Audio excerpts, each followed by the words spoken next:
So, Maynila Park, nasa harapan. Opo, nandyan sa harap. Itong tinutukoy ko, tingnan nyo, hindi ko siya kilala. Nandito kami sa pinakaduluduluhan.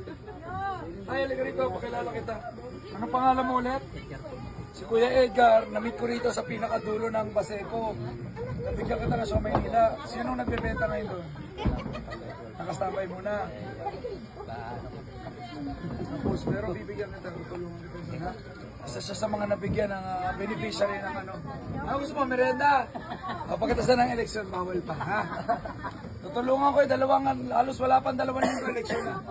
Tulungan niyo ako para mas marami matulungan. Punong-puno dito ng SB, oh. Punong-puno, pakita mo tayo. Oh. Yan ang pintuan niya rito sa pinakadulo. Ito buhay namin, oh. Bawang. Bawang Balat na. kaming bawang, oh. Siya si Ate Ruby Versosa ang Pero pinito sasa po niya. ako, legit. Babalat sila ng bawang. Ito yung pamumuhay ng mga kababayan natin na walang trabaho, walang pinagkakitan. Bawang. Yan. Pagka walang tinda si tatay, na siomay, bawang. Bawang. So ito ho, pinagkakaano nila.